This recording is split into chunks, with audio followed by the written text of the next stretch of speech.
Blood doesn't make you family. Loyalty does. That's the sentence that echoed in my head as I sat at my daughter's dining table on Christmas night. I'd heard it once from my late husband, Arthur. He'd said it with a laugh back then, talking about an old friend who'd become closer than a brother. But tonight, those words didn't sound warm. They sounded like a warning. The house was perfect, the kind of home people post online to prove their lives are shiny and complete. White candles glowed beside polished silver. The tree glittered with golden ornaments. Rachel, my daughter, had made sure of it. Mark, her husband, poured red wine into tall glasses, humming along to soft jazz playing in the background. Everything looked peaceful, but the air felt heavy, like the calm before thunder. Lily, my granddaughter, tapped her fork against her plate, pretending to be interested in the cranberry sauce. Ethan, her younger brother, kept glancing at me, worried maybe, though he didn't understand why. I smiled at him. "Everything tastes wonderful," I said, trying to sound like the mother I used to be. Gentle, grateful, unshakable. Rachel smiled back, the way you smile at someone you plan to disappoint. For a long moment, there was only the sound of cutlery, the quiet crackle of the fireplace, and the scent of roasted turkey. Then Rachel set her napkin down. The sound was sharp, deliberate. She stood, smoothing her dress, every movement controlled. I saw Mark's jaw tighten. He knew what was coming. "Mom," she said softly at first. Then her voice hardened. "We've decided you're no longer part of this family." The words didn't hit me all at once. They hovered between us, unbelievable, like snowflakes refusing to melt. Ethan froze mid-bite. Lily whispered, "Mom?" But Rachel ignored her. Mark reached for his glass but didn't drink. He kept his eyes on the tablecloth, maybe ashamed, maybe relieved. I sat perfectly still. For 69 years, I'd learned that silence can be stronger than shouting. Inside, I felt my pulse slow down, not speed up. There was no panic, no begging, just the quiet certainty that this was the moment everything would change. I reached into my purse, the same leather bag Arthur bought me on our 40th anniversary. My fingers brushed against the smooth edge of a sealed brown envelope. "Well," I said, placing it in front of Rachel, "then you might want to open this before dessert." Her brow furrowed. "What is this?" "Something for all of you," I said. "A little Christmas gift," Mark frowned. "Eleanor, what's going on?" But Rachel was already tearing it open, her pride faster than her caution. Paper slid out, dozens of them, spilling like snow across the tablecloth. Her eyes skimmed the first page. The color drained from her cheeks. She flipped to another sheet, then another, her breathing growing shallow. Mark reached for the stack. When he read what she saw, his mouth twitched. He looked at me then, really looked, and I saw fear. The room went silent. Even the fireplace seemed to hold its breath. Lily and Ethan looked between their parents, confused. I felt a small ache for them, the only innocent hearts in the room. Rachel opened her mouth, but no sound came out. That's when I decided to speak, not to her, but to you, the listener, the one who might understand how a mother ends up across the table from her own child like this. My name is Eleanor Parker, and I never thought I'd see the day my daughter turned against me. But life has a strange way of showing you who people really are. Sometimes it waits until you've lost almost everything, your partner, your home, your peace, before it pulls off the mask. I watched Rachel stare at those pages, the truth printed in black ink, the truth she thought I'd never uncover. She looked so small suddenly, so unlike the girl I'd raised. The little girl who used to bring me seashells from the beach, saying they whispered secrets of the ocean. I wondered when she stopped hearing the ocean and started hearing only the sound of money. The envelope on the table wasn't revenge. It was protection. It was proof. It was the only thing left to keep my dignity intact after months of lies. Mark finally broke the silence. "Eleanor, what is all this?" I smiled. "It's the truth, Mark. Merry Christmas." Rachel slammed the papers down, voice trembling. "You've gone too far, Mom. You don't understand anything." But I did. I understood perfectly. She and Mark had built their lives on what they thought was my endless kindness. They believed my love came with a blank check. They forgot that I'd spent decades managing a household, raising children, surviving loss. They forgot that quiet women notice everything. I picked up my wine glass, the crystal cool against my palm. "Rachel," I said calmly, For the first time in a long while, I understand everything. The clock in the hallway ticked. Tick, tick, tick. Each second stretched like an accusation. Lily's fork clattered onto her plate. Ethan shifted uncomfortably. Rachel pressed her hand against her forehead, trying to steady herself. She whispered something to Mark I couldn't hear. Probably wondering how I'd found out. I didn't plan to explain it. Not yet. Some truths are better revealed slowly. Instead, I turned my gaze to the window. Snow was falling outside, covering the driveway, soft and white, hiding everything beneath it. For a moment, I almost pitied her. Almost. You might wonder how a mother ends up here, watching her daughter tremble with guilt instead of gratitude. How a family can rot from the inside while pretending to smile for Christmas cards. If you want to know, I'll have to take you back to the day my world cracked open and started bleeding. The day my husband, Arthur, died. That was where everything began. But before I tell you about that day, I need you to understand something. People think betrayal is sudden, like a lightning strike. It's not. It's slow, quiet. It starts with small things. A sigh, a tone, a favor that feels just a little heavier than it should. And by the time you realize what's happening, it's already too late. That's what happened to me. I didn't see the cracks forming beneath the pretty pictures and polite words. I didn't notice how often Rachel used the phrase just this once. I didn't see Mark's smile tighten every time money was mentioned. I thought love would protect us. I was wrong. I've always believed in second chances. But I've also learned there's a point where forgiveness turns into permission. That's why tonight I didn't beg, didn't cry, didn't argue. I simply handed her the envelope and let the truth do the talking. Because sometimes the most powerful thing you can say is nothing at all. Rachel tried to speak again. Mom, I raised my hand. No, not tonight. She fell silent. Mark muttered something about needing air and pushed away from the table. The chair scraped loudly. He walked to the kitchen, shoulders hunched. Rachel stared at me, her lips trembling. You ruined everything, I smiled softly. No, sweetheart. You did that all by yourself. Her eyes filled with tears she didn't deserve. Lily whispered, Grandma? I looked at her and felt my chest tighten. She had Arthur's eyes, curious, kind, searching for truth. It's okay, darling, I said gently. Everything's going to be okay. She nodded, though she didn't understand. Rachel stood frozen, clutching the papers as if holding them tighter would change what they said. I stood, smoothing my coat. The same coat I wore to Arthur's funeral. Maybe it was fitting. It had become my armor. I should go, I said quietly. No one stopped me.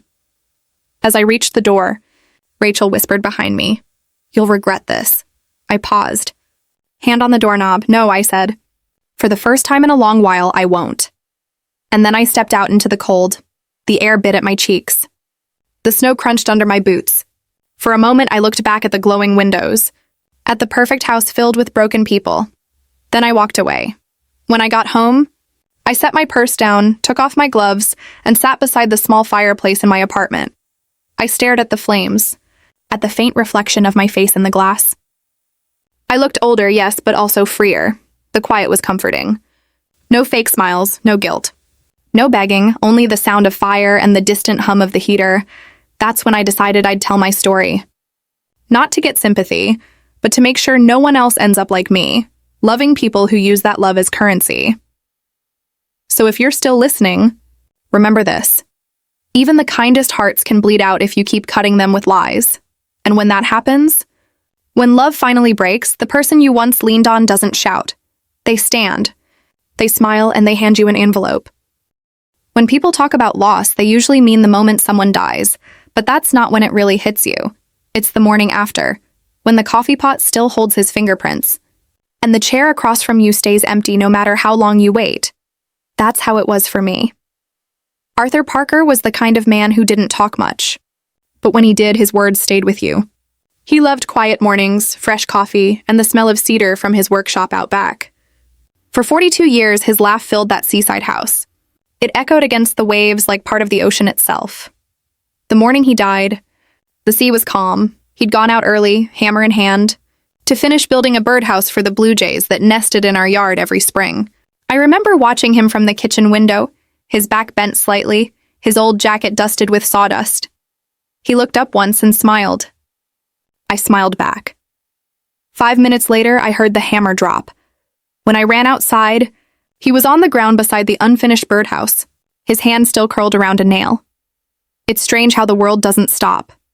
The waves kept moving. The wind still smelled of salt. Somewhere down the street, a neighbor's dog barked like nothing had changed, but my whole world had gone silent. The funeral came and went like a storm. Rachel and Mark arrived first, full of busy sympathy. They handled the paperwork, the flowers, the catering, everything that could be handled without emotion. Rachel told everyone, "Mom's strong. She'll be fine," but she never looked me in the eyes when she said it. Daniel and his wife Olivia flew in from Portland.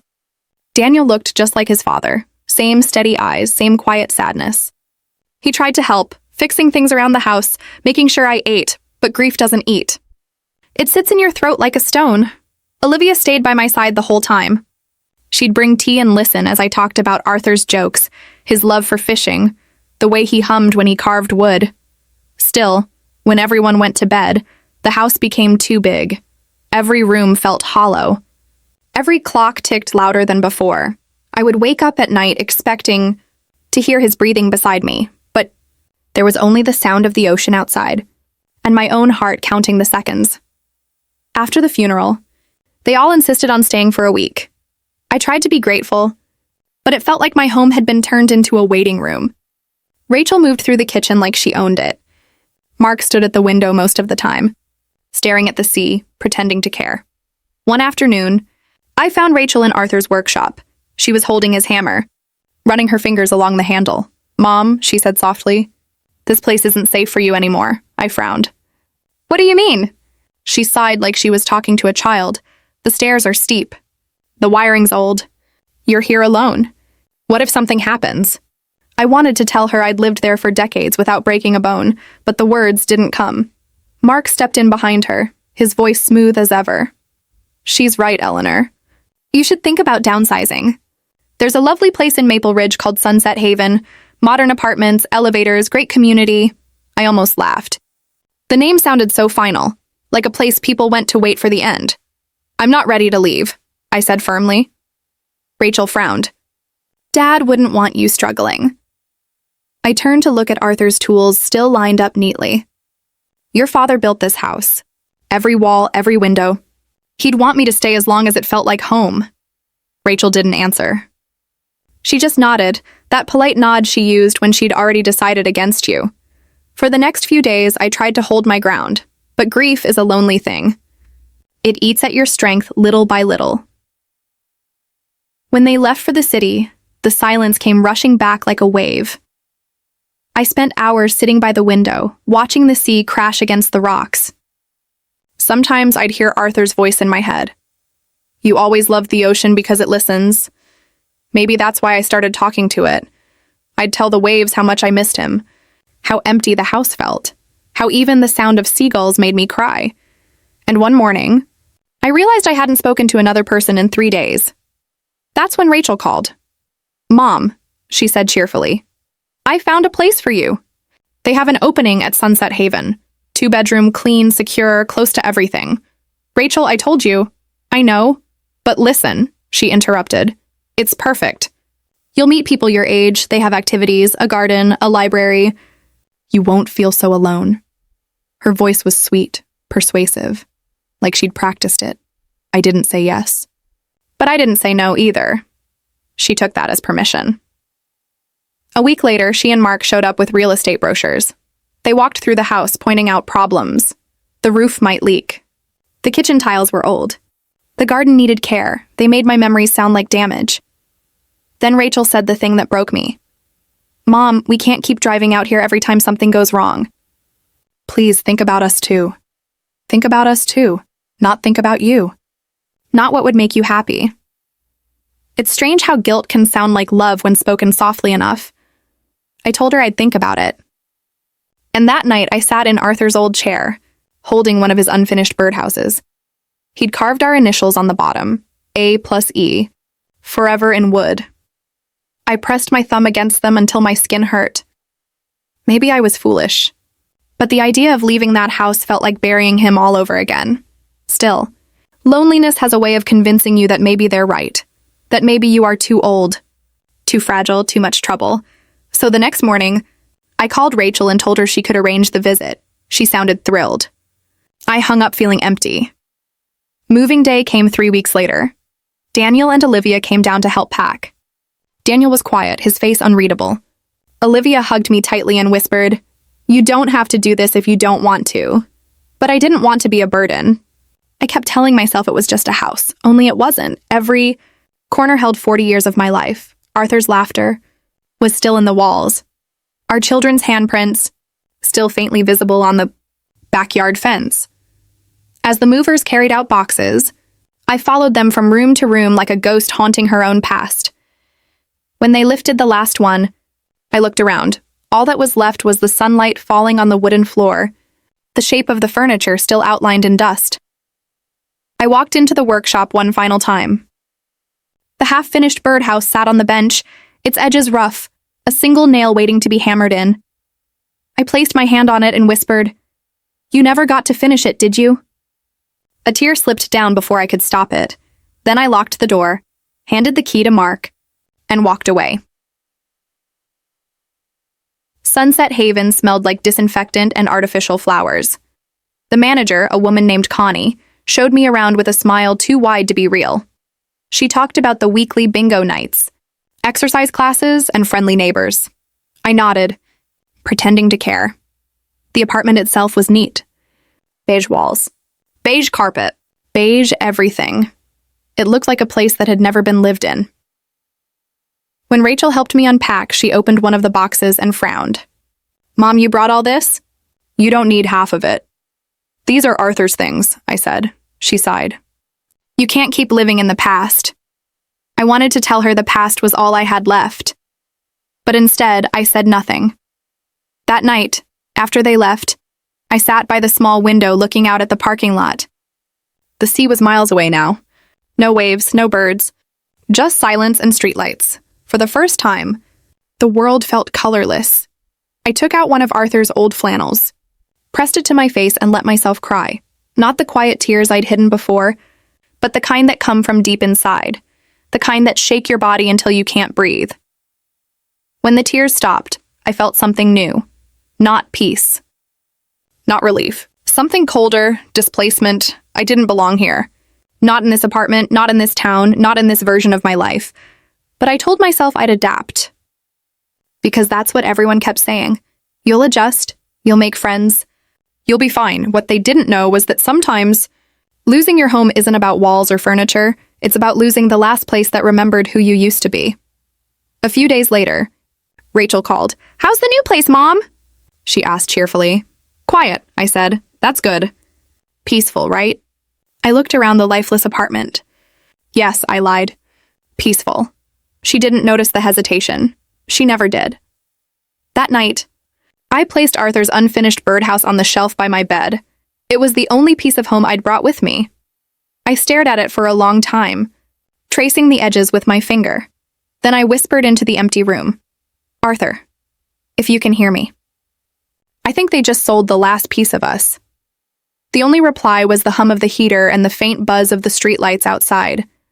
And in that silence, I realized something I hadn't before. Grief doesn't end when you bury someone. It ends when you stop fighting to hold on to what's left. But I wasn't ready to stop fighting. Not yet, because deep down I could feel it. Losing him was only the first thing they would take from me. People think loneliness makes you quiet. But really, it makes you say yes to things you shouldn't. After Arthur's death, the silence in Sunset Haven became a kind of hunger. I didn't want attention or company, just a reason to feel needed again. That's when Rachel called. It was late afternoon. I was sitting by the window watching rain slide down the glass. My phone buzzed. Rachel's name appeared on the screen. For a moment, I hesitated. She rarely called unless she wanted something arranged or approved. Still, I answered. "Hi, Mom," she said, voice trembling. "I didn't want to bother you, but Mark's paycheck got delayed. We're short this month. I hate asking, but the mortgage is due tomorrow, and the kids need groceries. Could you maybe, just until Friday, send us a little?" Her words came out fast, rehearsed. I remember how her voice cracked on the word groceries. It was the same voice she used when she was a little girl asking for money for a school trip. I could still see her as that child, freckles, ponytail, eyes full of guilt and hope. "How much do you need?" I asked softly. "Oh, Mom, just a small amount, maybe $3,500. I promise we'll pay it right back." I didn't think twice. I opened my online banking, transferred the money, and said, "Don't worry about paying it back right away. Just focus on the kids." There was a pause. Then a sigh of relief. "Thank you, Mom. You're a lifesaver." Her voice softened, warm again. I felt a tiny spark of purpose return. For the first time in weeks, someone needed me. When I hung up, I smiled to myself. Maybe this was how I could still help, still matter. The first time always feels harmless. But love can turn into a leash when you don't notice how often it pulls.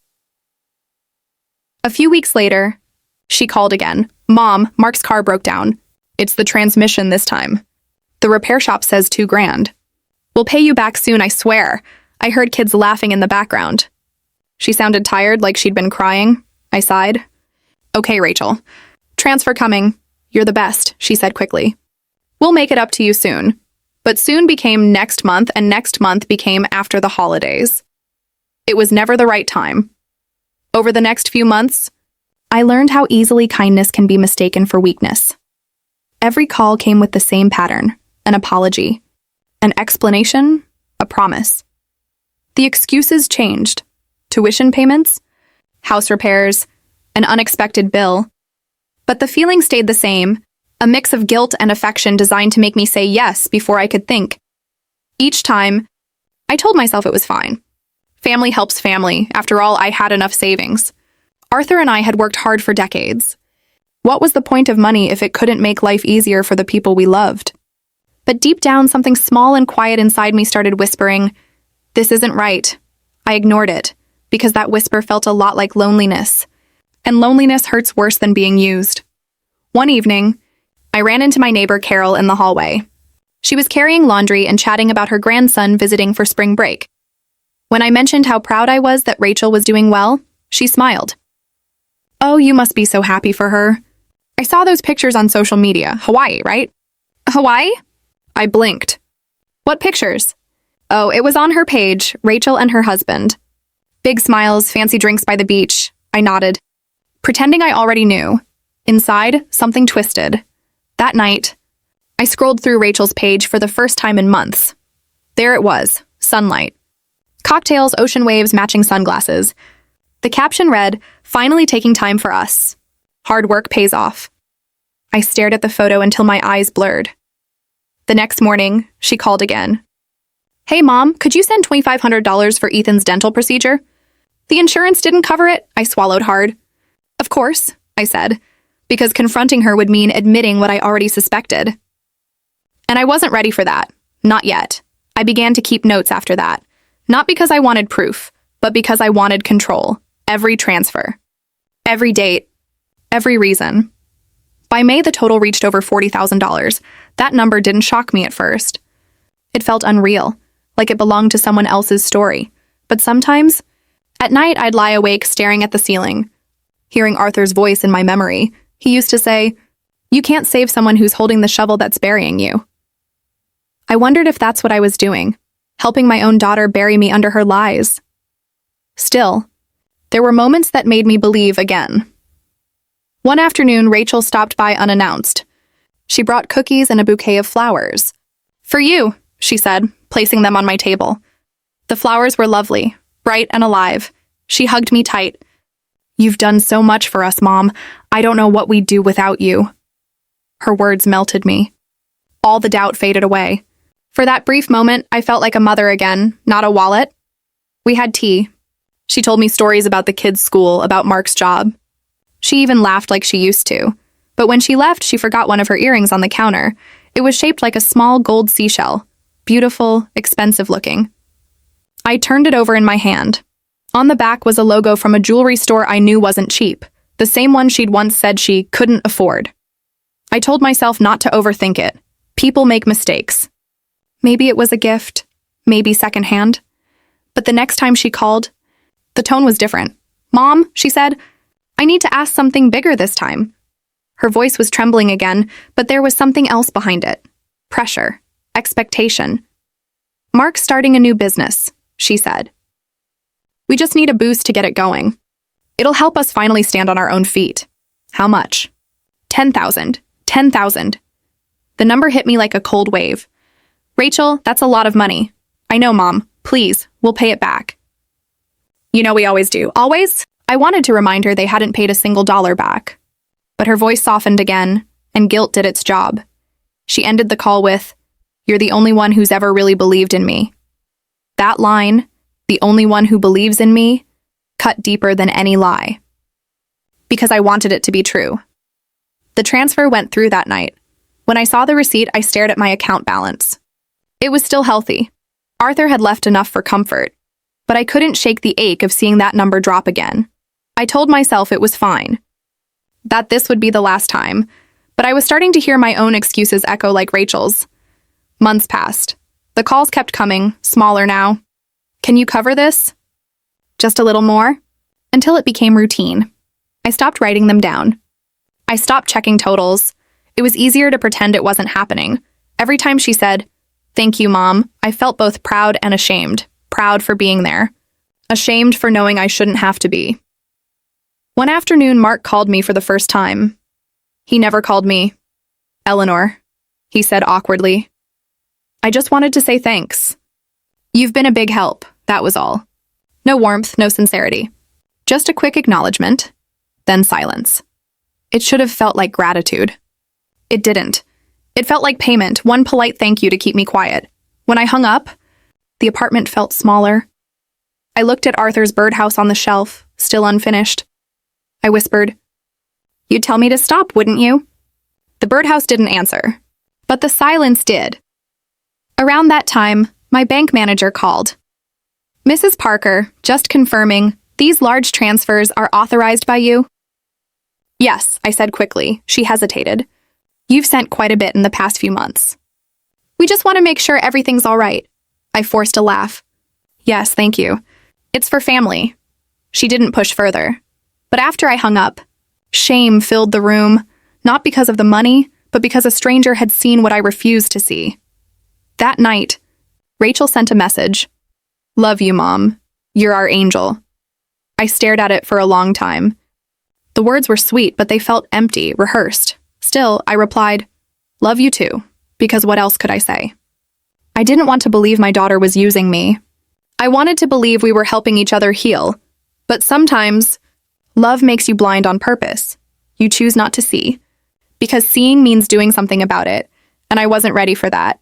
Not yet. The next morning, I woke early. The light through the blinds looked harsh, unforgiving. I made coffee, sat at the table, and opened my bank app again. The numbers didn't lie. Over $40,000 gone. I stared at the screen until my eyes burned. Somewhere deep down, I heard Arthur's voice again. "You can't help someone who keeps taking from you." I set the phone down and whispered, "I know. I know," but my hands were already shaking, and when the phone rang again, Rachel's name lighting up the screen, I answered. Because that's what mothers do, even when they shouldn't. You don't notice the moment love starts to rot. It happens slowly, softly, like fruit left too long in the bowl. On the outside, everything looks fine. But one touch, one look inside, and you realize it's been gone for a while. That realization came to me one quiet afternoon, and it came from the person I least expected, my granddaughter. Lily had stopped by to drop off a tablet she'd fixed for me. She was 16, clever with technology, and always patient when explaining things I didn't understand. She set it on my table and smiled. "There you go, Grandma. All updated. You just need to tap this icon for your photos now." She stayed for tea, chatting about school and her college plans. I noticed she avoided mentioning her parents, which wasn't unusual. After she left, I sat in my armchair sipping my tea, scrolling through the tablet. That's when I saw it. Her social media account was still open. It wasn't intentional. Just a teenager's mistake, but fate doesn't always knock politely. It sometimes leaves a door open for you to look. Through the first photo that caught my eye, was of Rachel and Mark. They were at a restaurant, one of those expensive ones with candles and tall wine glasses. Rachel wore a new emerald dress, Mark in a tailored suit. The caption read, "Date night." We deserve it. My thumb hovered over the screen. I scrolled. Another picture. A beach. Blue water, cocktails, smiles that could sell happiness itself. Finally taking time for us, the caption said. Another photo. A shiny black car in their driveway. Hard work pays. Off. My stomach dropped. These pictures were all from the last few months, the same months I'd been wiring them money for emergencies, groceries, car repairs, school trips. All lies. I felt my hands start to tremble. It wasn't just the money. It was the realization that while I was sitting here in a beige apartment surrounded by silence, they were celebrating their new life, built with my trust. I stared at the screen until the images blurred through my tears. Arthur used to say, "People show you who they are when they think you're not watching." I guess I just hadn't been watching closely enough. That night, I couldn't sleep. Every sound in the apartment felt louder. The hum of the refrigerator, the tick of the wall clock, the faint whoosh of cars outside. I sat in the dark, the tablet still glowing faintly on the table, replaying every conversation. Every thank you, every we'll pay you back soon. My love for Rachel had blinded me. It wasn't just about money. It was about faith. Faith that my daughter still had the heart I'd raised her with. I thought about Arthur, about how careful he was with every dollar, every decision. He'd grown up poor, and he used to say, "Honesty is the only thing that doesn't lose value." He was right. And suddenly, I realized how far from that truth Rachel had drifted. Pain mixed with shame, and shame hardened into anger. I wasn't angry because she lied. I was angry because she thought she could. At dawn, I sat at the kitchen table staring at my coffee cup. My reflection looked older, sharper, tired but clear-eyed for the first time in months. That's when my phone rang. Rachel, I let it ring twice before answering. "Hi, Mom." Her voice was bright, cheerful. "How are you?"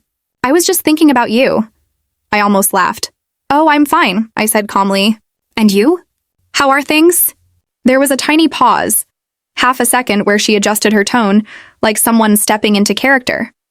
"Honestly, Mom, it's been rough. Mark's hours got cut again, and the bills are piling up. We're just trying to stay afloat." Her lies rolled off her tongue so easily. "Oh," I said softly. "That sounds difficult." "Yeah," she sighed dramatically. "We might need to borrow a bit again, just until we catch up." I could feel my heart hammering, but I kept my voice even. "I understand," I said. "Let me think about it." "Of course, Mom." "No rush. You've been such a blessing." Blessing. That word burned like acid now. When we hung up, I placed the phone on the table and just sat there. For the first time, I hadn't said yes, and that small act felt like breathing after months underwater. By noon, I knew what I had to do. I found an old business card tucked in Arthur's files. The number for Henry Cole, our family lawyer and Arthur's lifelong friend. Henry was a kind man with a steady voice. The sort of person who never rushed you. When I called, he answered right away. "Eleanor! It's been too long. How are you holding up?" I hesitated. "I'm not sure anymore, Henry." "Then you did the right thing by calling," he said gently. "Why don't you come by tomorrow? We'll talk." The next day, I drove to his office. The sky was gray, heavy with rain.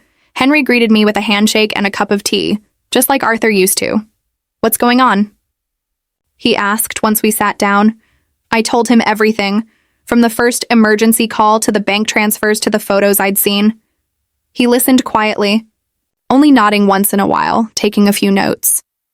When I finished, the room was silent except for the ticking of his desk clock. "Eleanor," he said finally, "I need you to understand this isn't just unfortunate. It's exploitation." "Exploitation?" "Yes," he said. "It's called elder financial abuse. It happens more than people think, usually from family members who take advantage of trust and guilt." The word made me flinch. Abuse.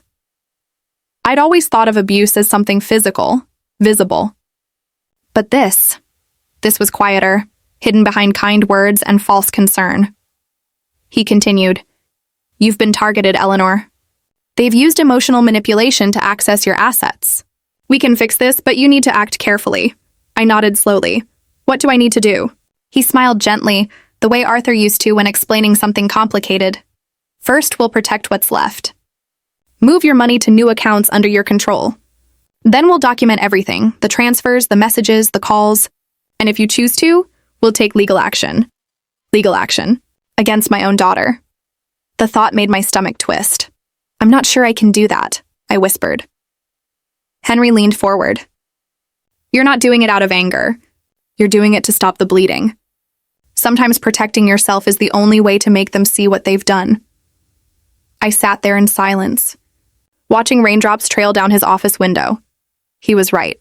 For too long, I'd been trying to save a relationship that no longer existed. It was time to save myself instead. Over the next few weeks, I followed Henry's advice. We opened new accounts, changed passwords, redirected pensions. Every step felt like reclaiming a small piece of my life. For the first time in months, I slept without the phone beside my bed. Henry helped me gather all the evidence, bank statements, screenshots of messages, even the photos Rachel posted online. He placed them in a folder labeled Case File Parker Family. When I saw my name next to that word, case, it felt surreal. Like my family had become a problem to solve instead of people I loved. But I didn't cry this time. I was past tears. One afternoon, Henry called with an update. Everything's secured. They can't access your funds anymore. You're safe now, safe. It was such a small word for such a big feeling. I thanked him. And when I hung up, I sat by the window again, watching the sunset over the parking lot. For the first time in a long time, the silence didn't feel heavy. It felt earned. I picked up the unfinished birdhouse Arthur had made and ran my fingers along the rough wood. It was still missing one piece. One nail, one last touch. Maybe, I thought. That's what I was doing. Finishing what he started. He built things to last. And now, I was building something too. Boundaries. That night, Rachel called again. Her voice was sweet as honey. Mom, I haven't heard from you. Is everything okay? Yes, I said simply. Good. Listen, we're in a bit of a pinch. Mark's bonus didn't come through and... I interrupted, gently but firmly. Rachel, I can't help you this time. Silence, then a nervous laugh. What do you mean, Mom? Of course you can. You've always... No, I said again. Not anymore. Another pause. I could almost hear her thinking, calculating. Mom, don't do this. We really need... Rachel, I said softly. You already did this. Her breath caught. What's that supposed to mean? It means I know. Another silence, this one colder. Mom. Good night, Rachel, and I hung up. My hands were shaking, but my heart felt steady. For the first time in a long time, I felt like myself again. As I sat there, the tablet still open beside me. I scrolled one last time through the pictures, smiles, vacations, new clothes, all of it built on my trust. But soon, there'd be a new picture. Me standing tall, holding the truth. Because sometimes the only way to honor the love you gave is to stop letting people use it against you. And that's exactly what I plan to do. There's a special kind of silence that follows betrayal. Not the silence of peace, but the silence of distance. Of realizing that every word they say is no longer meant for your ears, but for your wallet. That's what my phone became after I told Rachel no. A doorway for guilt dressed up as love. For weeks, her calls were colder. No more cheerful, "Hi, Mom," or small talk about the kids. Instead, her voice came wrapped in sighs and pauses. I guess Lily might have to drop out of that music program, she said one night, casually, as if it were my fault. They really wanted her to go, but you know how expensive schools are these days. I didn't reply right away. I'm sure she'll find another program, I said quietly. Rachel sighed louder. Yeah, I suppose. The conversation ended there. When I hung up, my hands shook. Not from fear, but from restraint. Every instinct in me wanted to fix things. To send a check. To make the problem disappear like I always had, but I didn't. And that no echoed through me longer than I expected. The next few weeks were quiet. Too quiet. Sometimes silence is peace. Other times, it's punishment. Rachel's calls grew rarer, shorter, colder. Mark didn't call at all. It was as if they were slowly erasing me. the same way they'd erased my savings. But something about the quiet started to feel good. I began filling my days differently, reading again, tending to small potted plants on my balcony, even joining a weekly card group at Sunset Haven. It wasn't joy exactly, but it was life. Then one Thursday afternoon, my phone rang again. Rachel. I hesitated before answering. Mom? Her voice was trembling. Immediately, my chest tightened. What's wrong? There was silence. Then a sniffle. Mark might lose his job. They're cutting positions at the company. We're 2 months behind on the mortgage. The kids don't know yet. I closed my eyes. Here it was again, the cycle I knew too well. I'm so sorry, Rachel, I said softly. That must be stressful. She cried harder. You don't understand, Mom. If we lose the house, where will the kids go? What will we do? Her words came like waves, crashing, relentless, designed to pull me under.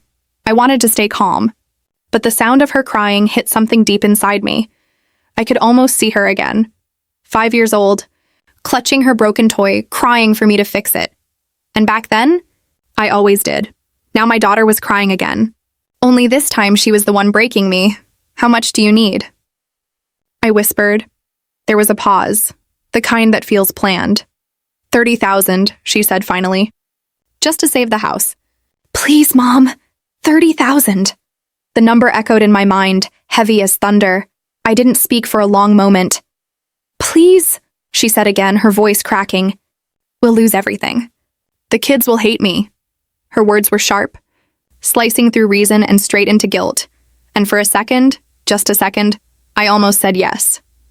After we hung up, I sat at the table for hours. The apartment was dim, the only light coming from the small lamp beside. Arthur's birdhouse stared at it like it could answer the questions. Spinning in my head. How many chances do you give? Someone before it stops being love and starts being surrender? I thought of Arthur. His patience, his principles. The way he used to see through people. Calmly. Without bitterness. He would have seen this coming long before I did. In my mind, I heard his voice again. Low and firm. Love isn't sacrifice when there's no respect. I whispered the words out loud. Love isn't sacrifice when there's no respect. It felt like an anchor, something heavy and steady to hold on to in the storm. For months, I'd been convincing myself that kindness was strength. But kindness without respect is just weakness in a prettier dress. That night, I didn't sleep. I sat awake, replaying every conversation with Rachel. Every lie disguised as love. Every favor that turned into a chain. By morning, the decision was made. I wasn't going to send her another $1, not one more, but I wasn't going to yell or accuse her either. That wasn't my way. I wanted her to see herself, the way I now saw her, and for that, I'd need to be patient. The next few weeks were like a test. Rachel's tone changed again, from crying to distant politeness. She stopped calling me Mom as often. Started using words like Eleanor in her texts. She'd send short messages, kids say hi, or hope you're okay. Then, like clockwork, came the hook. We're still struggling, but trying to stay positive. We've been praying for a miracle. I knew what those words meant. They weren't updates. They were bait. I didn't bite. Instead, I started planning. It began with a visit to Henry Cole again. He smiled when I entered. Eleanor, I had a feeling I'd see you again. I think I'm ready, I said. Ready for what? To stop pretending. He nodded slowly, inviting me to sit. I want to make sure that if Rachel tries to come after my money again, she can't, I said. Not a single penny without my approval. He adjusted his glasses. We can do that. Together, we set up legal protections, documents that would keep my finances in my name alone. With oversight if anything suspicious happened, I felt lighter walking out of that office than I had in years. But it wasn't enough. I didn't just want to protect myself. I wanted Rachel to know I knew, and I wanted her to face it. So I planned something simple. Something poetic. Christmas dinner. When I called her, my tone was warm. Rachel, I said, I was thinking about the holidays. I'd love to have Christmas with you and the family this year. There was a pause on the line. Really? She asked, cautious.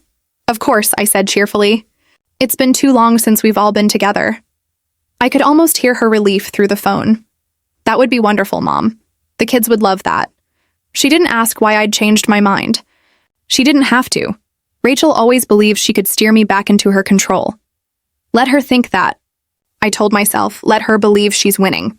In the days leading up to Christmas, I prepared quietly. I bought a new dress, green, Arthur's favorite color. I baked pecan pie, just like he used to love. And I placed one more thing in my bag, a thick, sealed brown envelope. Inside was everything Henry had helped me gather. Bank records, transaction receipts, screenshots of Rachel's posts, and a written summary of what she'd done, calm, factual, undeniable. It wasn't revenge, it was truth. And I would give it to her the way she'd given me all her lies, nicely wrapped, right at the family table. The morning of Christmas Eve, I stood before the mirror. For the first time in years, I didn't see a tired old woman. I saw someone who had survived heartbreak, loneliness, and manipulation, and was still standing. As I pinned a small silver brooch to my dress, I whispered to Arthur, "You'd laugh at me if you saw this plan." In my mind, I heard his voice again, warm and teasing. "Not laugh, Ellie. I'd say it's about time." On the drive to Maple Ridge, the roads shimmered with frost. I thought about what I'd say. Not much. Just enough to let her see herself clearly, because sometimes the quietest confrontations are the ones that echo the loudest. When I reached their house, Rachel greeted me at the door, smiling too wide. "Mom, you came." "Yes," I said calmly, handing her the pie. Wouldn't miss it. The house smelled like cinnamon and turkey. Laughter drifted from the living room where Lily and Ethan were setting the table. Everything looked picture perfect again. But under the surface, I could feel it. The tension, the pretending, the storm waiting for its cue. As we sat down, Rachel poured wine into my glass, her hand steady, her eyes calculating. I smiled back. "Rachel," I said gently, "before we eat, I brought something for you." Her eyebrows lifted. "For me?" "Yes," I said, reaching into my bag. "A small gift. You might want to open it before dessert." I placed the brown envelope on the table. She hesitated. "What's this?" "You'll see," I said quietly. And in that moment, that single silent pause before she touched it, I felt completely at peace, because I already knew how the story would end. It's funny, isn't it? After years of letting her control me with guilt, all it took was one decision, one firm no, to take my life back. Not everyone gets that chance, but I did. And as the lights from the Christmas tree flickered softly in her dining room, I realized something. You can't save people who enjoy drowning. You can only step out of the water and let them face their reflection. That was the night I stopped being afraid of losing my daughter. Because the truth is, I'd already lost her long before that, to greed, pride, and lies. What I was fighting for now wasn't her love. It was my self-respect, and I intended to keep it. Christmas lights always look softer at night. They glow against the dark like promises you want to believe. As I walked up the snow-covered driveway to Rachel's house, I couldn't tell whether I was coming home or saying goodbye. In my right hand, I carried a warm pecan pie. In my left, a sealed brown envelope, heavier than it looked. I stood at the door for a moment, breathing in the cold air. The sound of laughter drifted from inside. It was the kind of laughter people use to cover something up. Then I knocked. The door opened and there she was, my daughter. "Mom!" Rachel said, her smile wide, her voice bright. "You made it." "Yes," I said quietly. I wouldn't miss it. She hugged me, her perfume sharp and unfamiliar. Behind her, Mark appeared, his hand already holding a wine glass. "Eleanor," he said smoothly, "you look wonderful." "Thank you, Mark." He took the pie from me. "Pecan, right? The kids will love it." His tone was warm, but his eyes darted toward my purse, the one carrying the envelope. I noticed. Fake smiles, fake warmth, fake love. But tonight, I didn't mind. Tonight, pretending was over. The house was beautiful, candles glowing, carols playing softly, everything in perfect order. It used to make me proud, seeing how well Rachel had done for herself. Now it just made me tired. Lily came running from the living room. "Grandma!" I bent down and hugged her tight. "Merry Christmas, sweetheart." She smiled, though there was confusion in her eyes, like she could sense something wasn't quite right. Ethan waved from the couch, shy as always. Mark poured me a glass of wine. To family, he said. I raised my glass but didn't drink. To truth, I whispered instead. Dinner began. The table looked like something from a magazine. Roasted turkey, golden potatoes, candles flickering softly. Conversation floated across the table like paper boats. Shallow, polite, directionless. Rachel talked about work. Mark mentioned the weather. Lily talked about her piano recital. Everything sounded normal. Too normal. But underneath, tension. Hummed like a low note in a song no one wanted to acknowledge. Every now and then, I caught Rachel glancing at me, her eyes calculating, searching for the old softness, the weakness she once used so easily. She didn't find it. Halfway through dinner, Rachel cleared her throat. So, Mom, she began, casually slicing her turkey. About the house. I set my fork down. What about it? She smiled, rehearsed and sweet. Mark and I have been thinking. You've got that old cottage in Seaside just sitting there. The taxes, the upkeep. It's a lot for one person. Maybe it's time to sell it. I looked at her calmly. The cottage isn't yours to worry about. I know, she said quickly, but we're family. And honestly, we're struggling. If you helped us a little, maybe even loaned us something from the sale, we could finally get back on our feet. There it was, the real reason for the invitation. I leaned back in my chair, letting the silence stretch. I see, I said. You're asking for help again. She forced a laugh. No, not like before. This time it's different. Of course it was. It always was. I folded my napkin neatly and placed it beside my plate. Then I reached into my bag. Actually, I said softly, I brought something for everyone. The room went still. Rachel blinked. What's that? I slid the brown envelope across the table. Mark frowned. Eleanor, what's this about? You'll see, I said. Go ahead, open it. Rachel hesitated, then tore the seal open. For a moment, the only sound was the crinkle of paper. Then her face changed. Confusion first, then fear. What is this? She whispered. Inside were copies of every bank transfer, every message, every piece of proof Henry Cole and I had gathered. I watched her hands tremble as she flipped through the pages. Mark reached over, scanning one of the documents.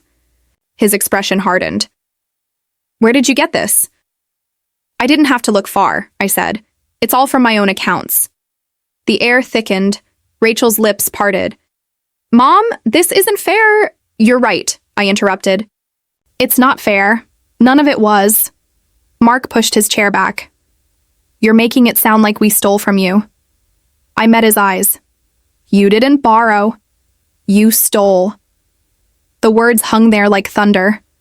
Rachel's face flushed red. How dare you? She snapped. We're family. Family doesn't drain each other dry, I said quietly. Lily looked from her mother to me, her eyes wide. Mom, what's happening? Rachel ignored her, her voice rising. You don't understand, Mom. We needed help. You always said... I said family helps each other, I replied. I didn't say family lies. The room erupted. Mark stood up, pacing, muttering under his breath. Rachel tried to grab the papers, but I kept my hand on them. You used me, I said softly, and you did it with a smile. She froze. I trusted you with everything I had left, Rachel. My money, my heart, my peace. And you turned it into your vacation fund. Tears welled in her eyes, but they didn't move me. For months, I'd cried enough for both of us. Mom, she said, her voice breaking, you're overreacting. Am I? I asked. Because this folder says otherwise. Mark snapped. We don't need your accusations or your pity. I looked at him, calm and cold. Then you don't need my money either.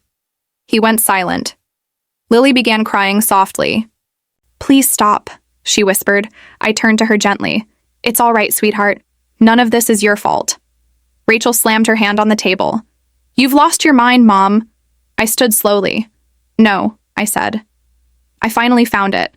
She glared at me, eyes full of anger and embarrassment. "You think you're so righteous?" she spat. "You think you're better than us?" I looked at her, my daughter, my own flesh and blood. And for the first time, I didn't see a victim. I saw a mirror, a reflection of every time I'd stayed silent to keep the peace, every moment I'd mistaken guilt for love. I smiled softly. "No, Rachel," I said. "I just decided I'm done being used." Her voice cracked with fury. "If you walk out that door, don't bother coming back. You're not part of this family anymore." I picked up my purse, slipped on my coat, and turned to her. "Then this will make things easier." I walked toward the door. Behind me, voices tangled. Mark's denial, Rachel's shouting, Lily's crying. But I didn't turn back. Outside, the night air hit my face like freedom. Snow fell in slow, delicate flakes, landing softly on my coat. For a moment, I stood there on the porch, hearing the muffled chaos behind the door, my old life breaking apart. Then I stepped off the porch and onto the snow-covered path. The world outside was quiet, peaceful, honest. I looked up at the stars and whispered, "Merry Christmas, Arthur." When I got home, I set the envelope, now empty, on my kitchen table. I poured myself a small glass of wine and stared at the window's reflection. The woman staring back wasn't broken. She was free. For years, I'd believed that letting go meant losing love. Now I understood. Sometimes letting go is the only way to keep what's left of your soul. I thought of Lily, her tears, her confusion. She would grow up someday and realize what had happened. Maybe then she'd understand why her grandmother walked away. I hoped she'd forgive me, but even if she didn't, I'd done what I had to do. As the clock struck midnight, I lit a small candle on the table. It flickered gently beside Arthur's birdhouse. I whispered, "We did it, love. It's over." The flame wavered for a second, then steadied. And for the first time in years, I smiled without guilt. Because that's what freedom feels like. Quiet, steady, and completely your own. Morning sunlight has a different sound when you've made peace with your choices. It doesn't scream through the curtains. It whispers. That morning, it felt like forgiveness. Not from others, but from myself. I woke up to silence. No guilt, no fear. Just the quiet hum of the world moving on without me having to fix it. When I turned on my phone, the screen lit up. Dozens of missed calls, voicemails, and messages. From Rachel.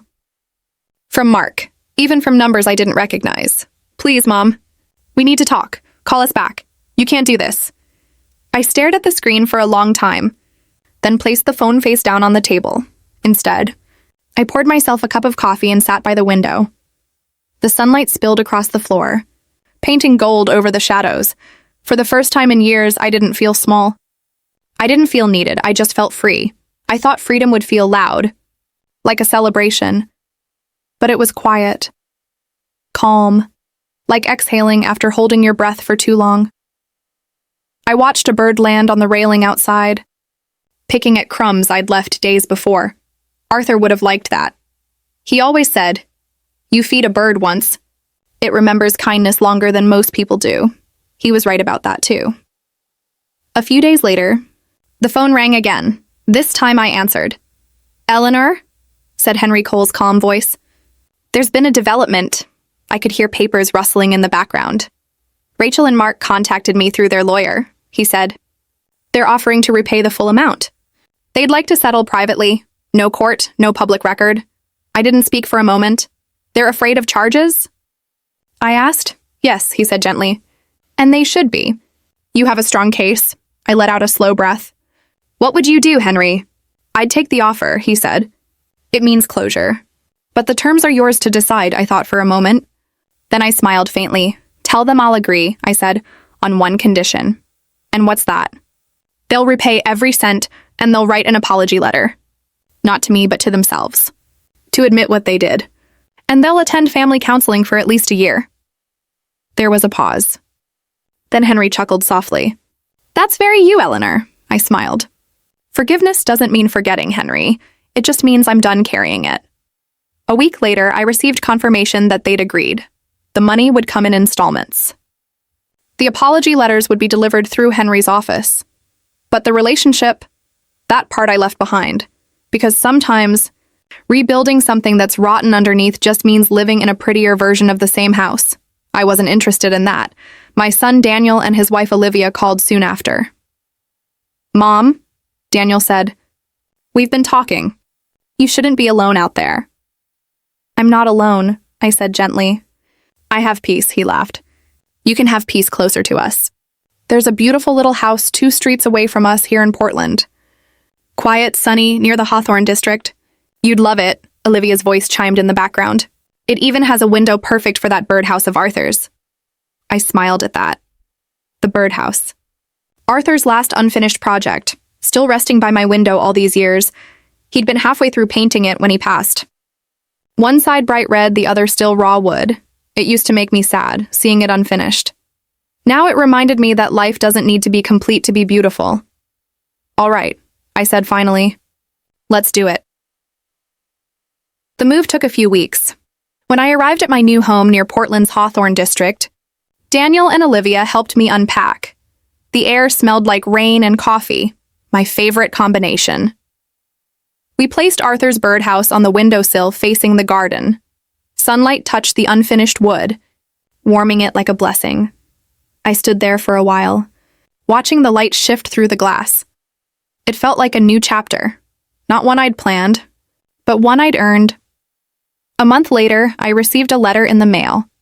The handwriting was soft and looping, familiar, but younger. It was from Lily. "Dear Grandma, I got accepted to Oregon State University. I'm majoring in psychology. Mom and Dad are trying. They started going to something called Gamblers Anonymous. It's hard for them, but I think they're really facing things now. I wanted to thank you for standing up for yourself. I didn't understand it before, but now I do. You showed me what real strength looks like. Love, Lily." I read the letter twice.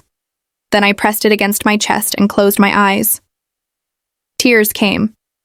Not from pain this time, but from pride. Rachel and Mark had fallen deep into their own mistakes, but Lily was breaking the cycle, and that was enough for me.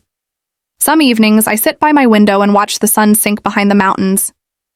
I think of Arthur, of Rachel, of the years I gave, the lessons I learned. People often say that love is about holding on, but Arthur used to tell me something different. He'd say, "Love isn't catching them every time they fall, Ellie. It's trusting they can stand again." I didn't understand that when he said it. I do now, because real love, the kind that lasts, isn't desperate or afraid. It's calm. It has boundaries. It knows when to stay and when to walk away. Sometimes, I still miss the sound of a full house, the laughter, the chaos, the noise. But then I hear something better, the chirping of birds outside the window, visiting Arthur's birdhouse. Life, continuing. I take a deep breath and smile.